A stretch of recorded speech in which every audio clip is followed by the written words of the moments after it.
తాజా అంశాన్ని చూస్తున్నాం. గొర్రెల పంపిణీ కుంభకోణం కేసులో దర్యాప్తులో కీలక అంశాలు వెలుగులోకి వచ్చాయి. ఇక మరింత సమాచారం మా ప్రతినిధి నాగార్జున ప్రత్యక్ష ప్రసారం ద్వారా అందిస్తారు. ఏసీబీ దర్యాప్తు కొనసాగుతుంది. ఇందులో భాగంగా ఇప్పటివరకు 10 మంది నిందితులను ఏసీబీ అధికారులు అరెస్ట్ చేశారు. అయితే ఈ కేసులో ప్రధాన నిందితుడిగా ఉన్నటువంటి ఖాజా మొయినుద్దీన్ ఎవరైతే ఉన్నారో ఇందులో కీలకంగా వ్యవహరించారు. అతని కుమారుడు ఏటూగా ఉన్నాడు విక్రముద్దీన్. వీళ్ళిద్దరూ కూడా పరారీలో ఉన్నారు ఇప్పటి వరకు కూడా. సో వీళ్ళిద్దరు కూడా దుబాయ్లో ఉన్నట్లు ఏసీబీ అధికారులు గుర్తించారు. అయితే వీళ్ళకి సంబంధించినటువంటి కదలికలపై రెగ్యులర్గా ఏసీబీ ఆరా తీస్తుంది. సో ఇందులో భాగంగా ఈ కేసులో ఉన్నటువంటి మొయినుద్దీన్ భార్య ఇంట్లో గత రాత్రి సోదాలు చేశారు. అడిషనల్ ఎస్పీ హోదాలో ఉన్నటువంటి అధికారి ఆధ్వర్యంలో నిన్న కోకాపేట వద్ద ఉన్నటువంటి మూవీ టవర్లో ఉన్నటువంటి ఆయన భార్య నివాసంలో సోదాలు చేశారు. గతంలో వాళ్ళు తెల్లాపూర్లో నివాసం ఉండేవాళ్ళు. ఆ తెల్లాపూర్లో ఉన్నటువంటి నివాసంలో రెగ్యులర్గా ఈ కేసులు అవ్వడం, ఏసీబీ అధికారులు వచ్చి సోదాలు చేయడం ఇవన్నీ ఇబ్బంది అవుతుందని చెప్పేసి వాళ్ళు అక్కడికి ఆ ఇంటికి తాళం వేసి కోకాపేటలో ఉన్నటువంటి మూవీ టవర్స్లో వాళ్ళు రెంట్కుంటున్నారు. సో అక్కడ ఈ విషయం తెలుసుకున్నటువంటి ఏసీబీ అధికారులు ఇందులో భాగంగా రీసెంట్లీ మొయినుద్దీన్ ఖాతా నుంచి కొంత డబ్బు ఈ భార్య పిల్లల ఖాతాల్లో పడిందని గుర్తించినటువంటి ఏసీబీ అధికారులు సోదాలు చేసేందుకు నిన్న వెళ్లారు. నిన్న మధ్యాహ్నం 2:30 గంటల ప్రాంతంలో కోకాపేటలో ఉన్నటువంటి మూవీ టవర్స్ నివాసం వద్దకు వెళ్లారు. లోపలికి వెళ్ళినప్పుడు వాళ్ళు ఏసీబీ అధికారులు లోపలికి రానివ్వకుండా కొంత అడ్డుకున్నారు. తర్వాత అడ్వకేట్ని పిలిచి అక్కడ కొంత హంగామా సృష్టించిన తర్వాత సెర్చ్ వారెంట్ని ఏసీబీ అధికారులు చూపించడంతో సోదాలు చేయడానికి ఒప్పుకున్నారు. నిన్న మధ్యాహ్నం 2:30కి వెళ్ళినటువంటి ఏసీబీ అధికారులు రాత్రి 8:30 గంటల ప్రాంతంలో లోపలికి వెళ్లారు. సెర్చెస్ ప్రారంభించారు. రాత్రి 2:30 గంటల వరకు కూడా ఈ సోదాలు కొనసాగాయి.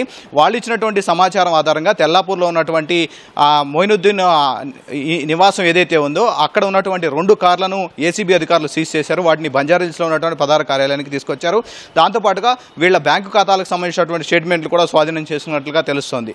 సో ఈ కేసులో ప్రధాన నిందితుడిగా ఉన్నటువంటి మొయినుద్దీన్ ఎవరైతే ఉన్నారో అతనికి అరెస్ట్ అయితేనే కీలక విషయాలు బయటకు వస్తాయని భావిస్తున్నారు. కాబట్టి ఈ కేసులో వాళ్ళిద్దరు కూడా వీసా గడువు ముగిస్తున్నట్టుగా సమాచారం. వాళ్ళు 2 ఏళ్ల గడువు కూడా ముగిసింది. వాళ్ళకి ఏసీబీ అధికారులుగా దీని మీద యాక్షన్ తీసుకునే అవకాశం కూడా కనిపిస్తోంది. సో ఇప్పటి వరకు ఈ కేసులో అరెస్ట్ అయినటువంటి 10 మందిని కూడా ఆల్రెడీ విచారించారు. వాళ్ళని కస్టడీలో తీసుకొని విచారించారు. వాళ్ళ దగ్గర నుంచి సమాచారం సేకరించారు. సో దీంతోపాటు మాజీ మంత్రి తలసాని శ్రీనివాసరావు యాదవ్ ఓఎస్డీ కళ్యాణ్ కూడా ఈ కేసులో అరెస్ట్ అవడం జరిగింది. సో ఈ కేసు రాష్ట్ర వ్యాప్తంగా సంచలనం సృష్టించడం, దీంతో పాటుగా ఇక్కడ గొర్రెల పంపిణీ కుంభకోణంలో ప్రధానంగా వహించినటువంటి మొయినుద్దీన్ ఎవరైతే ఉన్నారో అతను ఒక కంపెనీ ఏర్పాటు చేయడం, ఆ కంపెనీ ద్వారా గొర్రెల ప్రొక్యూర్ చేయడం, అసలైనటువంటి రైతుల నుంచి గొర్రెలను ప్రొక్యూర్ చేయడం, వాటిని లబ్ధిదారులకు పంపిణీ చేయడం. అయితే అసలైన రైతులకి గొర్రెలు తీసుకున్నందుకు గాను ప్రభుత్వం డబ్బులు చెల్లించాలి. కాబట్టి ఆన్లైన్లో అప్లోడ్ చేసినటువంటి బ్యాంకు ఖాతా వివరాలు వాళ్ళ సొంత బినామీ పేర్లు ఎవరైతే అధికారులు చెప్పారో వాళ్ళ పేర్ల మీద ఆ బ్యాంకు ఖాతాలను అసలైన రైతుల పేర్ల మీద అప్లోడ్ చేయడం ద్వారా ఈ డబ్బంతా పక్కదారి పట్టింది. అప్పుడు ఈ అసలైన ఎవరైతే గొర్రెలు ఇచ్చినటువంటి రైతులు ఎవరైతే ఉన్నారో మాకు డబ్బులు రాలేదు, మనం మోసం చేశారని అప్పుడు గచ్చిబౌలి పోలీసులకు ఫిర్యాదు చేశారు. ఈ కేసు తీవ్రతను బట్టి అప్పుడు ఉన్నటువంటి అధికారులు ఏసీబీకి ట్రాన్స్ఫర్ చేశారు. ఏసీబీ అధికారులు దీని మీద సోదాలు చేస్తున్నారు.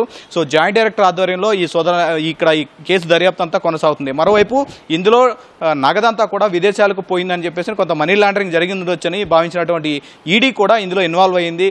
ఈడీ కూడా దర్యాప్తు కొనసాగిస్తుంది. ఇప్పుడు ఉన్నటువంటి ఏసీబీ అరెస్ట్ చేసిన వాళ్ళందరినీ కూడా ఈడీ విచారించింది. సో ఈ కేసులో ప్రధాన నిందితులు ఉన్నటువంటి మొయినుద్దీన్ దొరికితే ఇందులో కీలక విషయాలు బయటకు వస్తాయని ఏసీబీ భావిస్తుంది. కాబట్టి అతని ప్రతి కదలికను కూడా ఏసీబీ అధికారులు క్షుణ్ణంగా పరిశీలిస్తున్నారు. సో ఇప్పుడు ఈ వీసాకు సంబంధించినటువంటి వ్యవహారం పైన వాళ్ళకి నోటీసు పంపించే అవకాశం మనకు కనిపిస్తోంది. ఏసీబీ తదుపరి యాక్షన్కి సంబంధించినటువంటి ఒక ప్రెస్ నోట్ కూడా విడుదల చేసే అవకాశం ఉంది ఈ సోదాలకు సంబంధించినటువంటి వివరాలు. దీంతో పాటుగా దుబాయ్లో ఉన్నటువంటి తన కుమారుడిని కూడా తప్పించేందుకు ఏసీబీ అధికారులు భావిస్తున్నారు. సో ఈ కేసు త్వరలో ఒక తుది దశకు చేరుకునే అవకాశం ఉంది. అతను అరెస్ట్ కూడా త్వరలో చేయబోతున్నట్టుగా మనకి స్పష్టమవుతుంది. అతన్ని హైదరాబాద్కి రప్పించి అతను అరెస్ట్ చేయాలని ఏసీబీ అధికారులు భావిస్తున్నారు. ప్రస్తుతానికైతే ఈ కేసులో ఇప్పటివరకు 10 మంది అరెస్ట్ అయ్యారు. ఇందులో ప్రభుత్వ అధికారులు ఉన్నారు. అందులో పాటుగా మాజీ మంత్రి తలసాని శ్రీనివాసరావు యాదవ్ ఓఎస్డీ కళ్యాణ్ కూడా ఈ కేసులో అరెస్ట్ అయి ఉన్నారు. సో ఈ కేసు దర్యాప్తు ఇంకా కొనసాగుతుంది.